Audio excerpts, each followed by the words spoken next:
जय हिंद विद्यार्थियों, आपका स्वागत है। और अभी तक हमने प्रश्नावली 1.2 के प्रश्न संख्या पहला और दूसरा कर चुके हैं। आज हम आगे के प्रश्न करने वाले हैं इस वीडियो में, और उसमें से आपका तीसरा प्रश्न दिया गया है। कह रहा है कि अभाज्य गुणनखंड विधि द्वारा निम्नलिखित पूर्णांकों के HCF और LCM ज्ञात कीजिए। इसमें 3 पार्ट दिए गए हैं, ठीक है। तो सबसे पहला पार्ट मैं यहाँ पे लिखा हूं और इसको हल करते हैं। तो हमें सबसे पहले क्या करना होता है, इसमें गुणनखंड करना होता है जो भी संख्याएं दी गई होती हैं। तो यहाँ पे दिया गया है 12, 15, 21। तो सबसे पहले 12 का हम कर लेते हैं गुणनखंड। तो ये 12 जाएगा किससे, 2 से सबसे पहले ले जाएंगे, हाँ जी जाएगा। 6 बार में जाएगा, फिर 2 से जाएगा, हाँ जी फिर 2 से जाएगा, और 3 बार में जाएगा, फिर 3 से जाएगा, हाँ 3 से एक बार में चला जाएगा। तो हम इसको क्या लिख सकते हैं, 12 को लिख सकते हैं 2 गुना 3, और इसको हमने लिखना था घात के रूप में। तो हम इसको घात के रूप में लिख देते हैं, क्योंकि 2 क्या है, 2 बार है, तो 2 की घात 2 और गुना में 3, ठीक है। और इसके बाद फिर है 15 का भी हम गुणनखंड कर लेते हैं। तो 15 2 से जाएगा क्या, नहीं जाएगा। 3 से, हाँ 3 से जाएगा, 3 पचे 15, और फिर 3 के बाद फिर 3 से जाएगा, 5 नहीं जाएगा। अब सीधा ये 5 से जाएगा, और ये हो जाएगा 5 एकम 5, ठीक है। तो इसको हम क्या लिख सकते हैं, 15 को लिख सकते हैं 3 गुना 5, ठीक है। और इसमें घात में तो बन ही नहीं रहे, एक बार में ही है। और उसके बाद है 21 का कर लेते हैं, और 21 का करेंगे, ये क्या 2 से जाएगा, नहीं जाएगा। 3 से जाएगा, हाँ जाएगा। तो 3 सत्ते 21, और फिर 7 आ गया, अभाज्य संख्या है तो 7 एकम 7, तो ये 3 गुना 7 हो जाएगा, ठीक है। अब हमें निकालना था HCF और LCM, मासा और लासा। तो HCF के लिए हमें क्या देखना होता था, उभयनिष्ठ संख्या और उसकी सबसे छोटी घात हो, ठीक है, उसका गुणनफल। तो इसमें उभयनिष्ठ क्या है, कुछ है, हाँ जी है, क्या है, 3 है। 3 इसमें भी है, इसमें भी है, और इसमें भी है, ठीक है। और इसकी सबसे छोटी घात किसमें है, तो सब में 1 1 ही है, तो यानी कि ये 3 ही हो जाएगा। क्लियर बात। तो इसका HCF तो आ गया। LCM क्या होता था, LCM होता था प्रत्येक अभाज्य संख्याएं और उनकी सबसे बड़ी घात, ठीक है। प्रत्येक अभाज्य संख्याएं और सबसे बड़ी घात। तो यहाँ पे 2 है, ठीक है, इसमें उभयनिष्ठ नहीं है 2, तो 2 को भी लिखना है, क्योंकि प्रत्येक बोला है, तो 2 की घात सबसे बड़ी घात, और इसकी 2 है, ठीक है।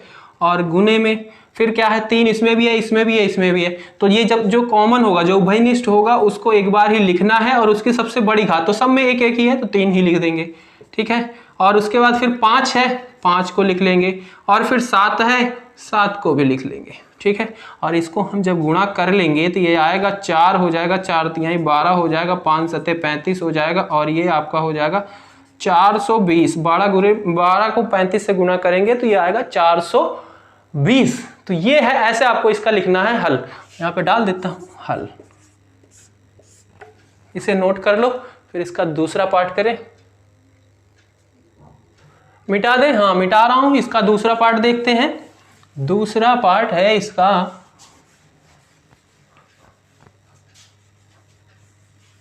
दूसरे पार्ट में दिया गया है 17, 23, 29। एक संख्या है 17, और एक है 23, और एक है 29, ठीक है। इनका भी हम गुणनखंड करेंगे। तो 17 क्या है, अभाज्य संख्या है, 23 क्या है, अभाज्य संख्या है, 29 क्या है, अभाज्य संख्या है। तो इसका गुणनखंड क्या लिख सकते हैं हम, भाई ये किसी से जाएगा ही नहीं, खुद से ही जाएगा, अभाज्य संख्या है। तो 17 को हम लिख सकते हैं 1 गुणे 17, 1 से तो जाएगा ना। अभाज्य संख्याएं क्या होती हैं, जो खुद से भाग देने पे जाएं, 1 से भाग देने पे जाएं, और किसी से भाग देने पे ना जाएं, ठीक है। तो ये 17 को 1 गुना 17 लिख सकते हो, 23 को लिख सकते हो 1 गुना 23, और 29 को लिख सकते हो 1 गुना 29। अब बात करते हैं HCF। HCF क्या था, उभयनिष्ठ संख्या और उसकी सबसे छोटी घात। तो उभयनिष्ठ तो यहाँ पे 1 ही दिख रहा है, और कुछ दिख रहा है क्या, 17 भी नहीं है, 23 भी नहीं है, सब अलग अलग हैं। तो इसका HCF हो जाएगा 1। अब आपके दिमाग में आ रहा होगा कि भैया जो आपने पहले बताया उसमें तो 1 गुना में नहीं लिखा था, उसमें हाँ नहीं लिखा था, पर आप लिख सकते हो उसमें भी, ठीक है। और इसका LCM की बात करें, मासा लासा, तब यहाँ पे एलसीएम क्या होता था, प्रत्येक अभाज्य संख्या और उसकी सबसे बड़ी घात। तो यहाँ पे एक तो चलो लिख लो, 17 भी है, 17 को भी लिख लो, 23 को भी लिख लो और 29 को भी लिख लो। और जब इसको गुना करोगे तो ये आएगा 11, 33 और 9। ठीक है, इसको गुना करके चेक कर लेना, ये हो जाएगा इसका सॉल्यूशन।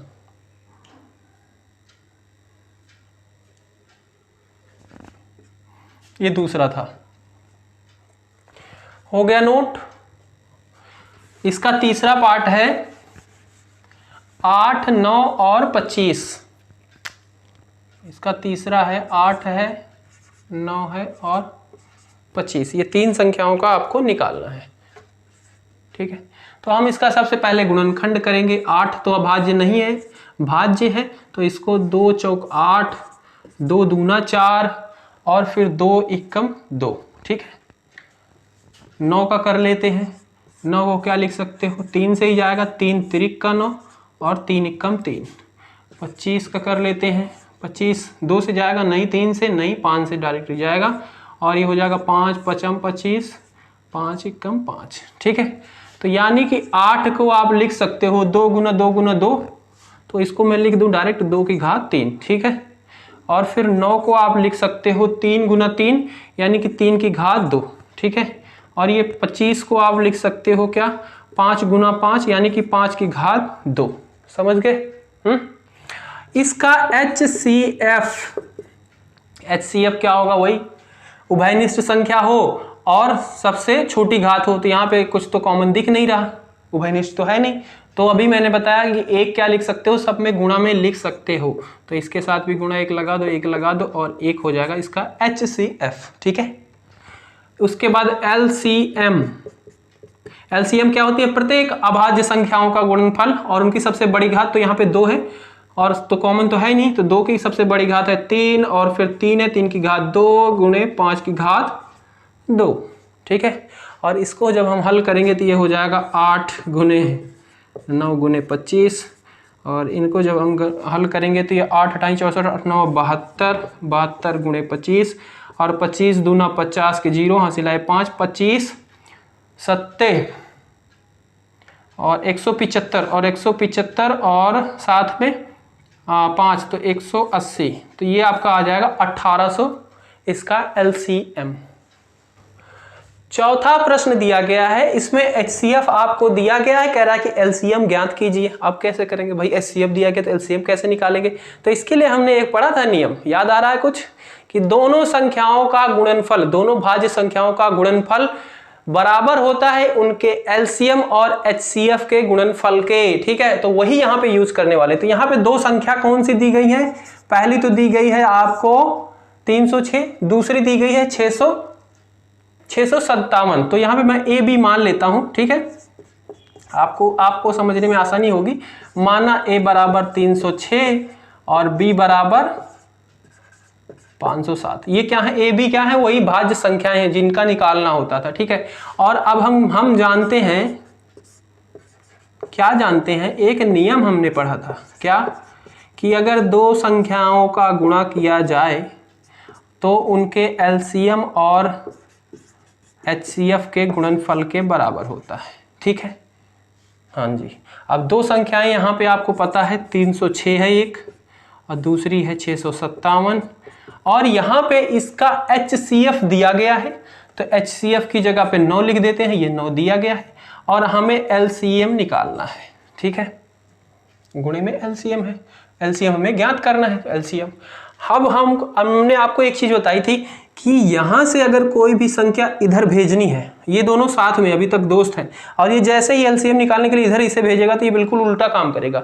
यहाँ पे ये गुणा में है, इधर आके भाग में हो जाएगा। अगर यहाँ पे ये धन में होता, मतलब जुड़ा हुआ होता है, इधर आके ऋण में हो जाता, माइनस हो जाता, माइनस में है तो प्लस में, भाग में होता तो डिवाइड में, ये कन्वर्जन होता है। ठीक है, तो यहाँ पे ये क्या है, गुणा में है तो इधर आके भाग में हो जाएगा। सबसे पहले मैं इस पूरे को पलट देता हूं, तो क्या मैं इसे लिख सकता हूं 9 गुणे LCM बराबर में 306 गुणे 657। हाँ जी, लिख सकता हूं क्योंकि दोनों बराबर है, तो चाहे इसको इधर रखूं चाहे इसको इधर रखूं, दोनों बराबर ही है। ठीक है, अब यहाँ पे लिखता हूं LCM, 9 को उधर भेजता हूं तो ये हो जाएगा 306 गुना 657 और भाग में 9। ठीक है, अब 9 से इसको काटते हैं तो ये 3 से 3 त्रिक का 9 और ये 3 एकम 3, 3 दूनी 6, 102 बार में जाएगा। फिर ये 3 से 3 दूना 6, 3 एकम 3 और ये 2 यहाँ से बचेगा 27, 3 9 27। और फिर जब हम इनका गुणा करेंगे तो ये हो जाएगा 22 33 8। ठीक है, आप करके चेक कर लेना, ये आंसर आएगा। तो ये है आपका चौथा हल। पांचवा प्रश्न दिया गया है, कह रहा है कि जांच कीजिए कि क्या किसी प्राकृत संख्या n के लिए संख्या 6n का अंत 0 पर समाप्त हो सकता है। मतलब 6n है और n के ऊपर क्या बोला जा रहा है, प्राकृत संख्या, किसी भी प्राकृत संख्या कुछ भी रखा जा सकता है, तो उसका जो अंत हो, मतलब जैसे 6 के लिए तो मैं यहाँ पे 6 रखा, इसकी जगह पे 2 रख दिया, n की जगह पे 2 रखा, तो ये हो जाएगा 6 का 36। तो ये जो आ रही है संख्या, इसका अंत क्या होना चाहिए, शून्य होना चाहिए, समाप्त शून्य पर समाप्त हो सकता है, ये आपको बताना है। तो क्या n की कोई ऐसी वैल्यू है जिसपे हो सकता है? हाँ बताओ। नहीं पता चला। देखो अच्छा, किस संख्या पे हो सकता है शून्य, आप बताओ।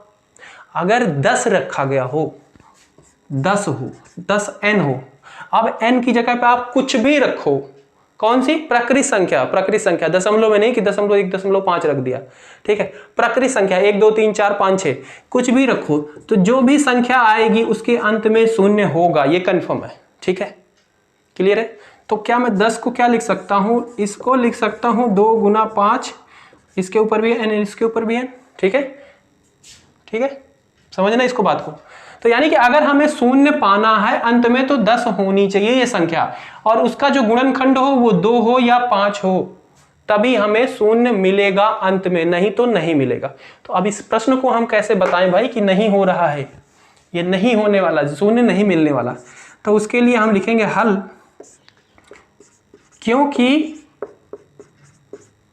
6 को हम लिख सकते हैं 2 गुना 3, ठीक है, 6 को लिख सकते हैं, और इसके ऊपर n लगा दिया, यानी कि 2 की घात n गुना 3 की घात n। ये समझ में आ रहा है, नहीं आ रहा? देखो इसको मैं ये लिख सकता हूं ना, 2 गुना 3 और इसके ऊपर n। अब n क्या होगा, अंदर भी मल्टीप्लाई हो जाएगा, तो ये 2 के ऊपर भी n, 3 के ऊपर भी n। ठीक है, अर्थात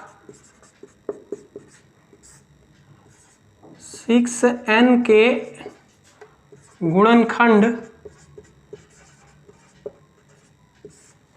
2 की घात n व 3 की घात n हैं, जबकि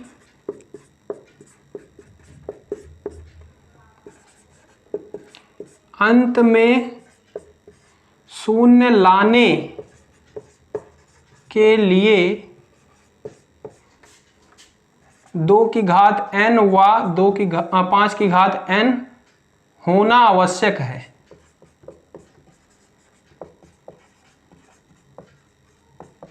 ठीक है, अगर ये खंड होगा तभी आ रहा है अंत में शून्य, नहीं तो नहीं आ रहा। तो क्या लिखें, इसके बाद क्या लिखें, होना आवश्यक है, अर्थात या फिर अतः n के किसी भी मान के लिए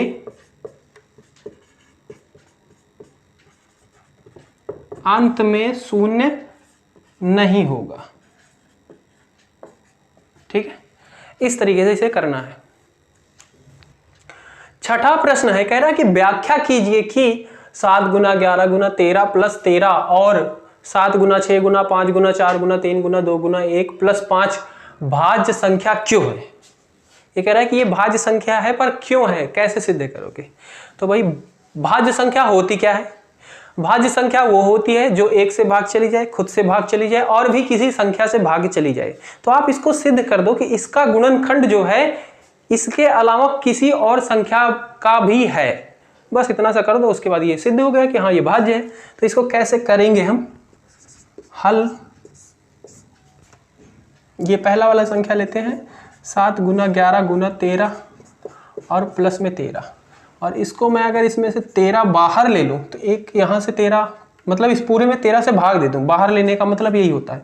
तो एक यहाँ से चला जाएगा, तो ये 7 गुना 11 बचेगा और प्लस में 1 बचेगा। ठीक है, और ये फिर हो जाएगा 13 गुने ये 77 और एक 78, ठीक है। और हम इसको जब सॉल्व करेंगे तो ये आता है 1014, ठीक है। तो यानी कि ये 1014 एक भाज्य संख्या है। क्यों है? क्योंकि इसके गुणनखंड क्या है, ये 1014 क्या होना चाहिए, अब भाज्य है, इसका मतलब इसका ये किससे भाग जाए, 1 से भी जाए, 1014 से जाए और भी किसी संख्या से जाए, और यहाँ पे 13 से भी जाएगा और 78 से भी जाएगा, यानी कि ये संख्या जो दी गई ये भाज्य है, ठीक है। सिमिलर क्या करते हैं, नीचे वाले को भी कर देते हैं, 7 गुने 6 गुने 5 गुने 4 गुने 3 गुने 2 गुने 1 प्लस में 5, इसमें से भी 5 हम बाहर ले सकते हैं, यहाँ पे है, यहाँ पे है। तो जब हम 5 इसमें से बाहर लेंगे तो यहाँ पे बचेगा 7 गुने 6 गुने 4, 7 6 4, क्योंकि 5 चला गया है, और 3 2 1, और प्लस में यहाँ से 5 चला गया तो यहाँ पे भी 1 बचा है। और इसको हम थोड़ा सा सिंप्लीफाई करेंगे,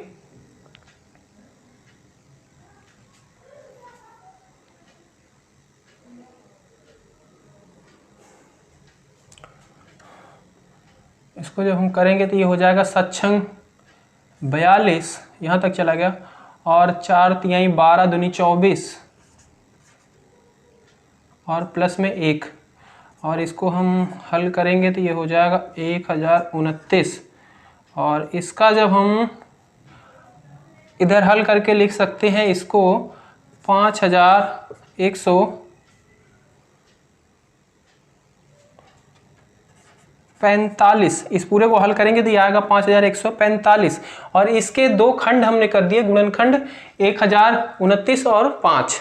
तो यानी कि ये भाज्य संख्या है, क्योंकि ये 5 से भी भाग जाएगी और 1029 से भी जाएगी। तो अब अंत में लिखेंगे क्या हम इसमें, दिए गए संख्या का एक से अधिक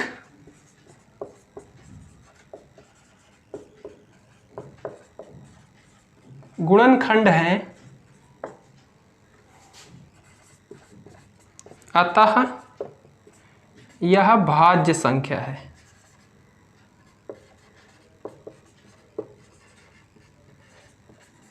समझे? ऐसे आपको लिखना है इसको बस।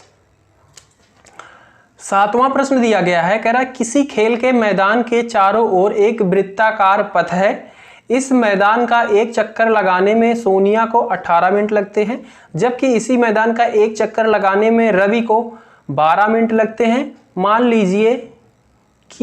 लीजिए वे दोनों एक ही स्थान और एक ही समय पर चलना प्रारंभ करके एक ही दिशा में चलते हैं, कितने समय बाद वे पुनः प्रारंभिक स्थान पर मिलेंगे? ठीक है,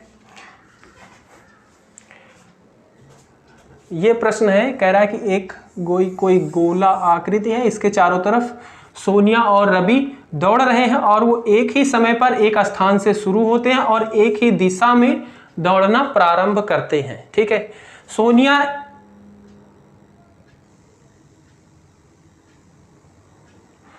एक चक्कर लगाने में 18 मिनट लेती है। सोनिया को एक चक्कर लगाने में कितना समय लगता है? 18 मिनट। रवि को एक चक्कर लगाने में लग रहा है 12 मिनट। ठीक है, सेम चीज लगाने में 12 मिनट। तो आपसे पूछ रहा है कि वो कितने मिनट बाद फिर से वो दोनों प्रारंभिक स्थान पे आ जाएंगे, मतलब यहीं से फिर यहीं पे आ जाएंगे, कितने मिनट बाद। तो इसका हमें निकालना है LCM।